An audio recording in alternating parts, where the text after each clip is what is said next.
warahmatullahi wabarakatuh. Kembali lagi dengan channel Nafri MSkian.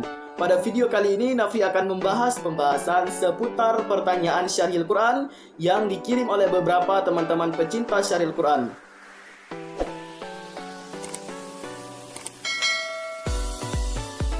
Baik, sobat-sobat pecinta Syarhil Quran, langsung saja kita bahas pertanyaan yang sudah masuk. Yakni yang pertama kita akan membahas pertanyaan dari teman kita Agustin Lismaliani Mawar Saputri dari kampus STITM Berau. Oh, Mawar ini peserta MTQ Nasional tahun 2018. Oke, salam kenal untuk Mawar Saputri. Di sini ada pertanyaannya. Yang pertama, bagaimana cara membuat teks syarhil yang baik dan benar? Oke, untuk Mawar, mungkin pembahasan tentang teks syarhil yang baik dan benar ini sudah Nafri keluarkan videonya pada beberapa waktu yang lalu. Dimulai dari metode penyusunan dan beberapa hal yang perlu diperhatikan dalam pembuatan teks syarhil Quran sudah dibahas pada video sebelumnya. Mungkin saudari Mawar bisa membuka video Nafri pada beberapa waktu yang lalu di channel Nafri MSkian. Nah, kita lanjut saja ke pertanyaan yang kedua. Apakah harus pelatih yang membuat teksnya atau peserta boleh ikut andil dalam pembuatannya? Oke, sini pertanyaannya, bagaimanakah apakah bisa peserta juga ikut andil dalam membuat teks syarhil Quran? Nah, sobat-sobat pecinta syarhil Quran, tentunya para peserta juga bisa ikut andil dalam pembuatan konsep syarhil Quran. Mengapa demikian? Karena jika peserta ikut andil dalam pembuatan konsep syarhil Quran, maka akan semakin mudah para peserta untuk menghafal dan memahami konsep tersebut, sehingga bahasanya pun nantinya akan dikolaborasikan dengan yang pelatih punya, sehingga sangat diperbolehkan sekali apabila peserta syarhil Quran ikut andil dalam pembuatan konsep syarhil Quran. Oke, kita lanjutkan ke pertanyaan yang ketiga. Bagaimana cara menghafal teks dengan cepat? Nah, untuk semua para pecinta syarhil Quran dimanapun berada, hal inilah yang mungkin menjadi suatu pertanyaan umum bagi kita semua. Bagaimana sih Kak cara menghafal teks dengan cepat agar kita bisa segera latihan secara beregu dengan tim syarhil Quran kita? Nah, cara menghafal teks dengan cepat, salah satunya adalah kita harus memahami terlebih dahulu konsep yang sudah kita dapatkan. Dengan demikian, kita akan mudah untuk menghafalnya, juga kita bisa membumbui dengan bahasa-bahasa kita sendiri. Tidak hanya terpaku akan konsep atau bahasa buku yang ada di dalam konsep syarhil Quran tersebut. Baik, itu 3 pertanyaan dari Mawar. Sekarang kita lanjutkan ke penanya berikutnya, yakni dari Maya Kurnia Ananda, asal sekolah dari SMA Negeri 1 Sungai Apit, Riau. Yang pertanyaannya, maaf sebelumnya Bang, oke saya minta izin. Di sini saya punya 2 pertanyaan. Oke, 2 pertanyaan dari Maya Kurnia Ananda. Pertanyaan yang pertama, bagaimana proses pelatihan untuk yang baru terjun ke MSki atau cabang syarhil Quran ini? Yang pertanyaan keduanya, penilaian apa yang paling mendominasi saat kita mengikuti syarhil? Mohon kiranya untuk dijawab Kak, terima kasih. Oke, untuk Maya Kurnia Ananda, pertanyaan pertamanya adalah bagaimana proses pelatihan untuk yang baru terjun ke dunia syarhil Quran ini.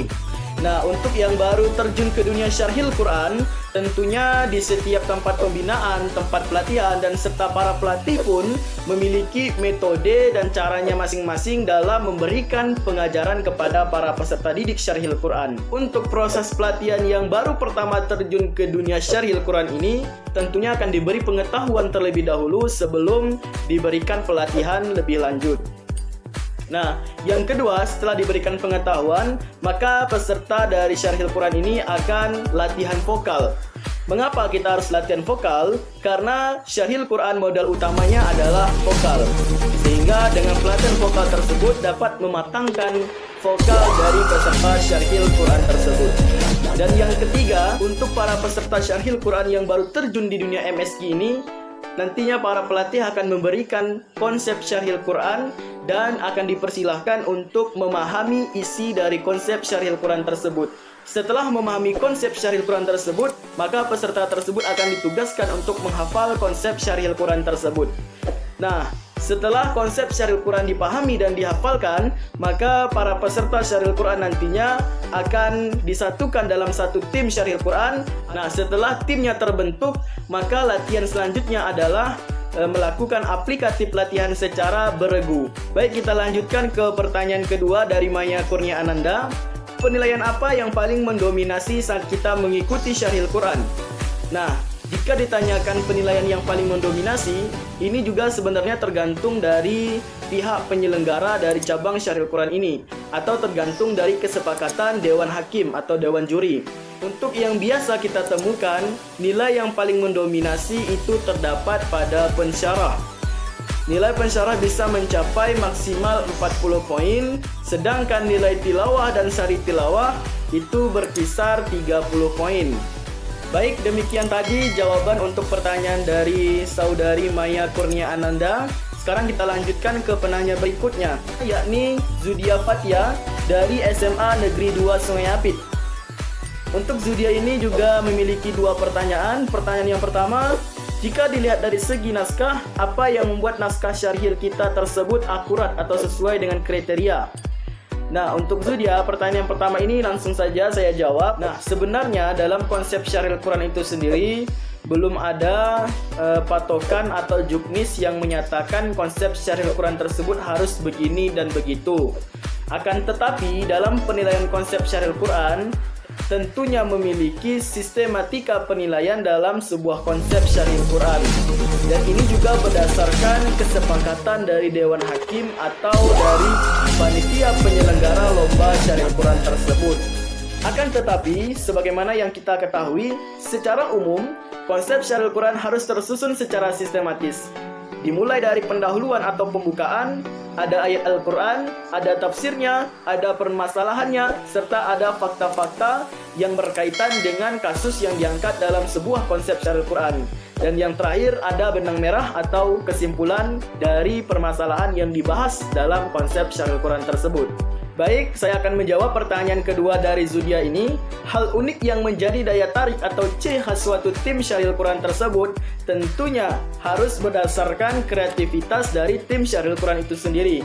Bagaimana suatu tim bisa bekerja sama dalam mencari suatu ciri khas atau mencari hal unik yang bisa ditampilkan pada saat syarhil Quran. Bagaimana setiap tim bisa mencari ide, mencari gagasan, serta kreativitas dalam membumbui bagaimana pembawaannya dalam syarhil Quran tersebut. Bisa dari segi pakaian, bisa dari segi kekompakan, bisa dari segi variasi pada saat penampilan, bisa dari segi retorika, dan lain sebagainya. Itu tergantung dari tim syarhil Quran itu sendiri, bagaimana kreativitasnya dalam membumbui syarhil Quran tersebut.